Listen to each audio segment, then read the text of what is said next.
Right, Stephen Kelly from Southwest Survival, and today on the navigational series what we're going to go on to and move on to is measuring distance on a map. So like I always ask before the start of my lesson, please subscribe to my channel. All the support is appreciated. Please give us a like, please give us a comment, and if you've got any questions just comment as well, and I'll answer them when I can. But yeah, what we're going to go through today is measuring distance, and hopefully I can give you some value today. So the aim of this lesson is to teach you how to measure distance on a map. So if you're getting from A to B and you roughly know how far it is. So straight line distances, there's a few things what we're measuring. You can do straight line, you could do it a lot more accurate, and I'm going to go through all the points. So this is the shortest distance between two places on a map or ground. It is as the crow flies. Distance, it can be easily measured on the map, but takes no account of the rise and fall of the ground along the line. So that's just straight A to B, going across the map. We don't care if we're going left, we don't care if we're going right, we're just going from one place to another, and we're getting a rough distance, and you can give a rough time and you're going to get there. So estimations, east, west, north and south, and diagonal distances on a 1 in 50 scale map. So this is good if you're just giving a look at it and you can give a rough estimate of how long it's going to take and how far it is. So as you can see here, on a 1 in 50,000 map, 4 kilometres, 4 squares.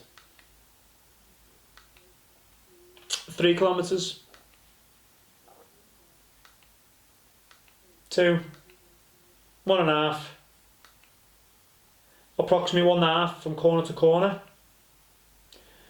approximately 4k. And let me just go back on this. So the reason why I put these up here, this is just a guesstimation. So if you know you're somewhere here on your map, right, let me use this, I've got my pointer now, look at this.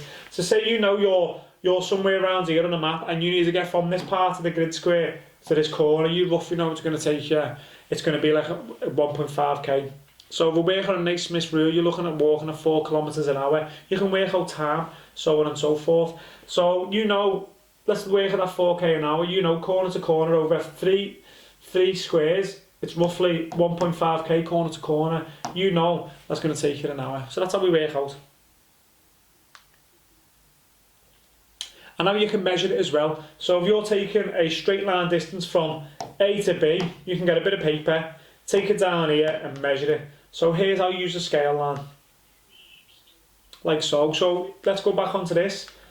So if you're taking a distance from, let's say you're at this junction here, alright, and you're going from this part of the junction to a building over here, all you're doing is getting a bit of paper, marking it down, holding the paper against the map, marking it down where you start and then marking it where you finish, and you're going to bring that paper down to your scale line and measure, like so. So you've marked yourself down, A, B, what you're going to do, you want to pull it back to the closest kilometre, then you can use these for 100 metres. Like so. So move paper until the B mark is against the whole division, then read distance from B to A. So what we're doing, we've marked from A to B where we're going, we've pulled the paper down like so, to the nearest whole number, and then we can count backwards. So we know that's 2.1, 2, 3, 4, 5, 6. That's 2.6 kilometres from A to B. Like so. Straight line or direct distances can be measured with a piece of paper by laying the edge of the paper between the two endpoints of a line on the map and marking the ends of the paper within a pencil, which I've just talked about anyway. So this is now using a bit of paper on the map. And I've just near enough used them points as well. So we're starting here, we're finishing there at B. This is just a straight line distance. I am not taking into account the bends in the road, and I'm not taking the rise and fall. I'm just literally going from A to B, the straight line distance, and I've marked off A, B. I'm going to bring my paper down to my scale line. Like so.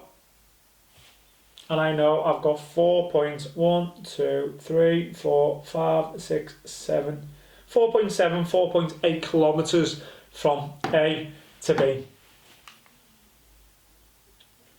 Now what we're going to talk about now is indirect distances. So what we've talked about before is straight line and direct from A to B, not taking into account the bends in the roads. Now we want to get a more accurate distance. So what we're going to do now, we're going to take into account the bends in the roads. Every time we get to a junction or a bend, we're going to mark it like A, B, that's our starting point. And I've got my presentation like so. It's as simple as that.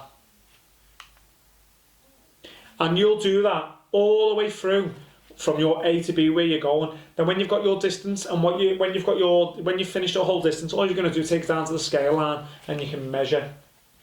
So you've been shown 3 methods of distance. I've showed you eyeball, where you can just look at the map and you know kilometres. Just looking at the map, you know two squares from one A to B is 2 kilometres. If you're going diagonal, you know it's roughly 1.5k. So yeah, eyeballing, estimation using grid lines and diagonals for approximate results. Measuring straight line distances or direct distance with paper and pencil. And measuring indirect distances. If you want to be accurate and you want to get rough timings, I suggest you always use this. But if you're in the rush, you're on the move, just give a quick eyeball estimation. If you need to give a timer to someone, how long it's going to take you to get there, just give a little estimation of your eyeball. Looking A to B, going from corner to corner, 1.5k, I'll be there in 15 minutes, and that's how you work it out. Another quick lesson, hopefully you got some value from that, and I look forward to teaching my next one. The next lesson I'm probably going to teach resections, so you can pinpoint exactly where you are if you think you're lost or you're unsure exactly where you are. But like I always say, thank you very much for tuning in, taking your time out to listen to some Scouser. Hopefully you can understand me. Please give us a like, please give us a comment, please give us a subscribe. And if you know anyone this will benefit, just share the video with them as well. But thank you very much, and hopefully you're all staying safe. See you all soon. Bye.